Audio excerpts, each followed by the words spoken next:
So lahat po ay kini-clearing guys. Kasama natin si Chief Bulanon. So kagaya lang kaganina nakita natin na napakaraming nakaparada dito kanina. So nung dumating ayun, nung nakita si Chief ay ito na, lahat ay pinagsasakay, lahat ng nakahambalang sa bangketa ay tuluyan na ang isinasampa sa truck. Ayan, kagaya nito, yun, makikita natin, no, tulong-tulong yung mga demolition team na linisin. Ayan, ito.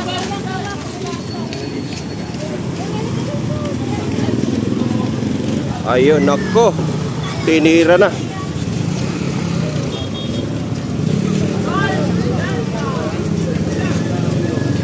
So yung truck na yung buhangin ay tinulungan na ng demolition team na ipasok sa loob.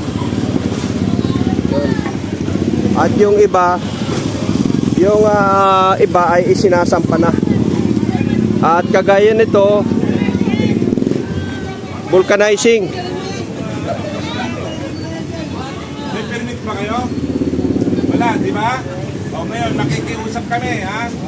Ayusin nyo ang pagparada. Pwede? Okay. Ayusin nyo. Nakaka-store ko kayo sa traffic ko.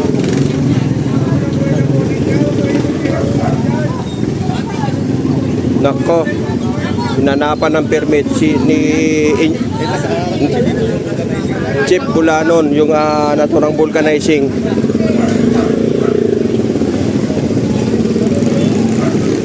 Nakapalagpag pa kasi guys eh.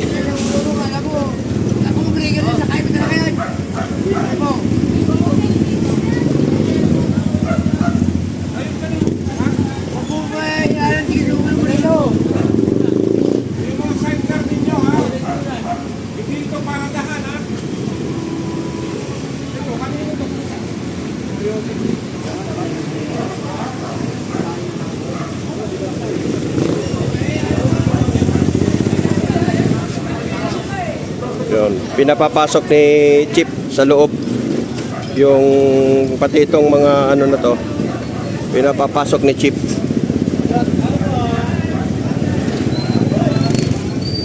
Yan guys, pati yung mga panindang buhangin. Ayun mga panindang buhangin yun guys eh.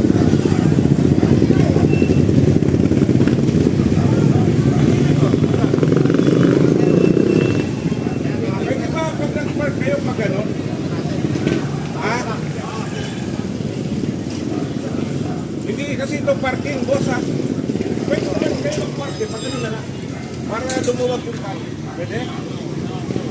Yun na nga, naiintindihan ko. Pero gusto ko sabihin kayo, ha? Ang pangit na mag-park siya. Ay, sir, yeah. Ayun po, President Bulanon, sir, demolition. Second by hand of dito. Ay, yes, sir. Ay, may ano kami dito? Kailangan ko ng oo, kung pwede. Wala mo namin ito sa Vegas na balik. Okay, sana din sa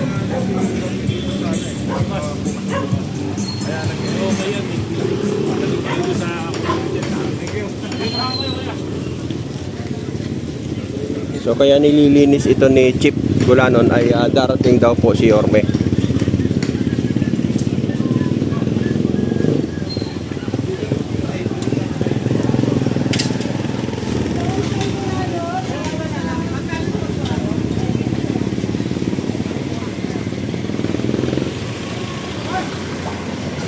Parang iyan na. Tanungin mo nga kung kaninong project to.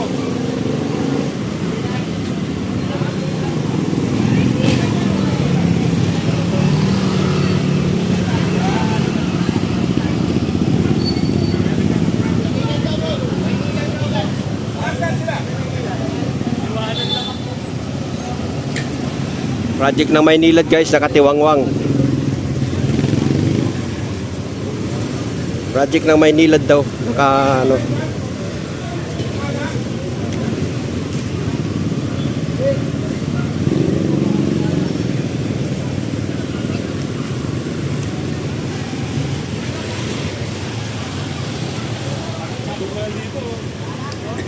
Dito yan, no?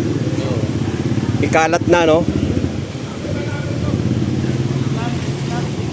Ano? Cut mo na. Wala kayo. Cut kunin na natin yung sasakyan. Tara, habang wala pa ako sa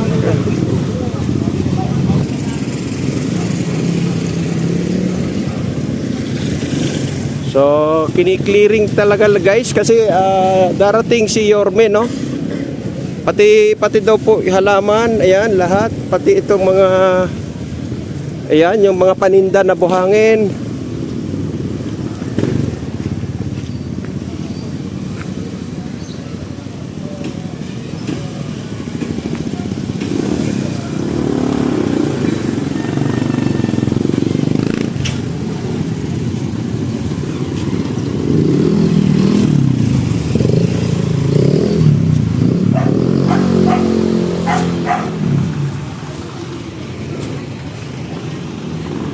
Yun.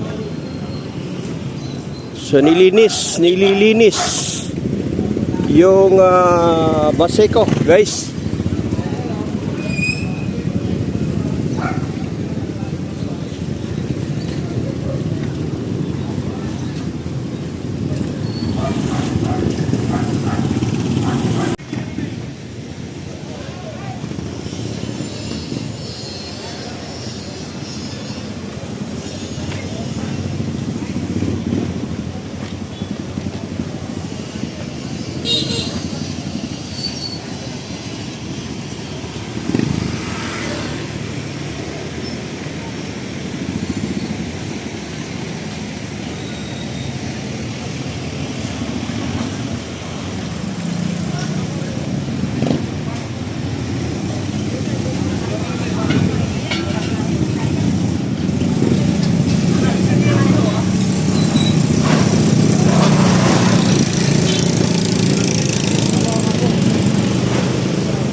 patong yung bupan yan dun.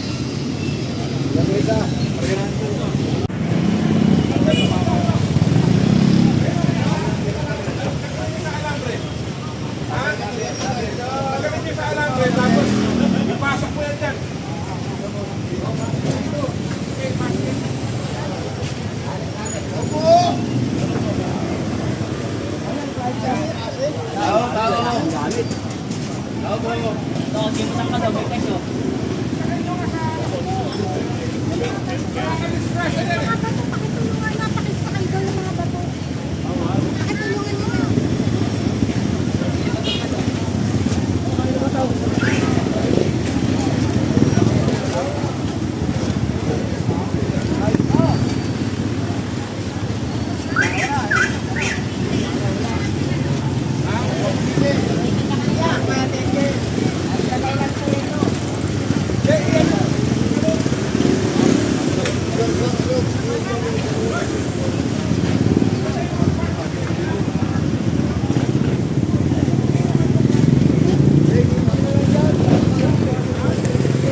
Hey!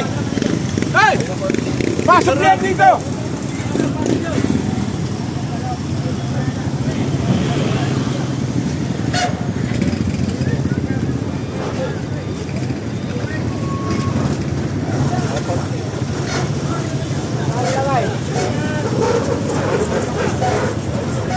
Medyo sa tingin natin may kabaitan si Chip, no? Chip Bulanon dahil kung ano yan na sampa yan.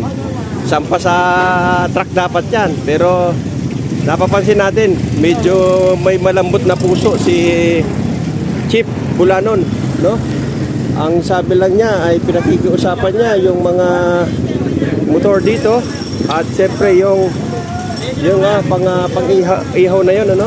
Siyempre Yun ang hanap buhay ng ating mga kababayan.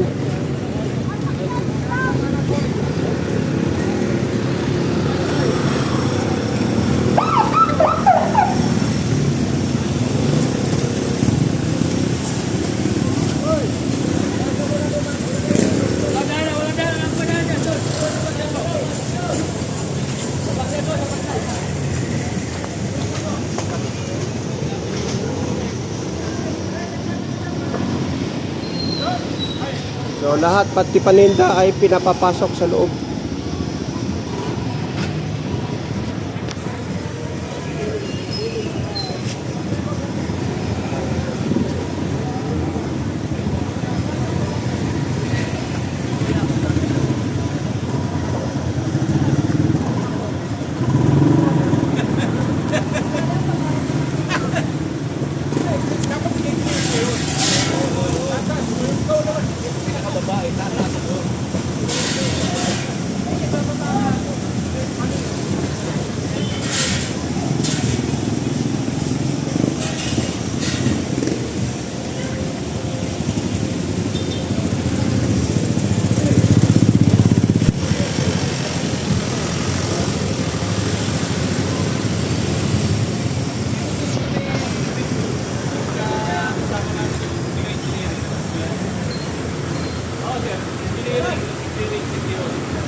Yun, gigibain.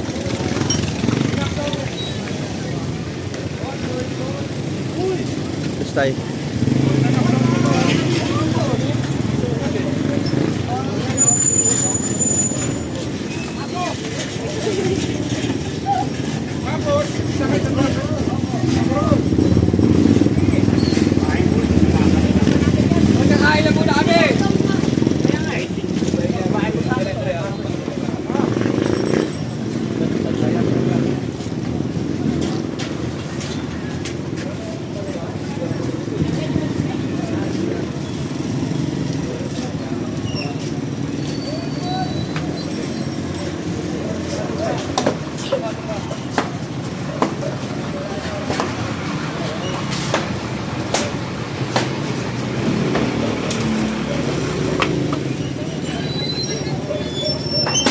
Bata!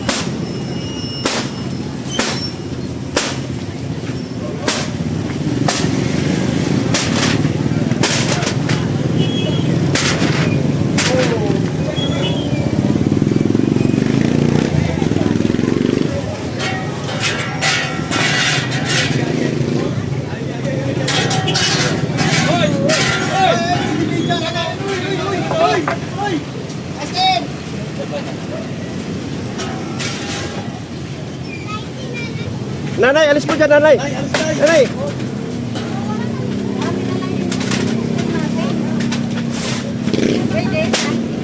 Hindi po.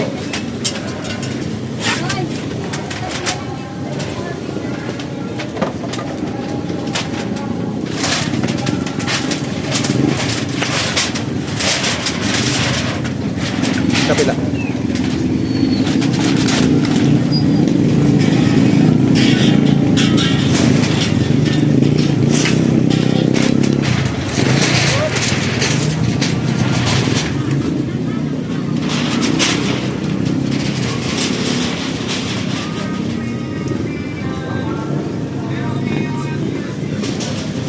So clear po lahat, guys. Ang sabi nga nung dumadaan, mamayang hapon lang daw, nandito na naman daw yan.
Diba? Naayos natin. Nilinis natin. Sa tulong ng mga barangay, dapat ang barangay ang yan. Andiyan naman ang mga pulis natin na pwedeng umalalay, responde kung kailangan. Kaya lahat tayo dapat magtulong. Yun lang yun. Hindi na rin napansin ko kanina yung may nagkabit na kuryente doon. Oo, yung ano, top wiring. Anong masasabi niyo doon? Hindi, tingin ko ang inaano niya, ang nirarasyon niya, kasi wala akong ilaw dito sa poste. So, naglagay siya ng ilaw. Pero, ang pinaka-purpose doon, naglagay siya ng mahabang ano dyan, ang linya ng kuryente. Tapos may mga saksakan ng ano eh. Di ba? Para sa mga vendor. O mga nagpapayad. Siyempre may bayad yun. Sa kanya. Sa kanya. Pero illegal yung ganun, sir. Illegal yun. Oo. Una-una wala kang permit. Bakit may mga vendor niya? Yan, isa din ba yan sa dahilan na nagkasunog-sunog yung ano natin, may sunog, gantos ng sunog? Alam mo naman dito sa Paseco, kaya tayo nagkakaroon ng mga sunog na ganyan. Dahil sa yung mga illegal na connection. Di ba? Tapos yung mga gamit nila, halimbawa, nagsaksakan ng tawag doon, yung mga Charging. Appliances. yung mga nagsa-charge ka. Napabayaan. Napapabayaan nila, di ba? Yan ang cost na. Mga kuryente nila, sigurado, hindi ka nakakaano na iyan ay legal. Kaya pala gumawa ng kwan dito, sir, fire station. Malapit na. Ano nga, matapos na ito. Sana naman baka mabilis yung responde. Malaki itong Paseco. Malapit na nasunugan dito, sir. Ang Paseco, malaki ito. Isang barangay lang to pero napalalaki. Kawawa yung internet dito. Malaki na. Thank you po.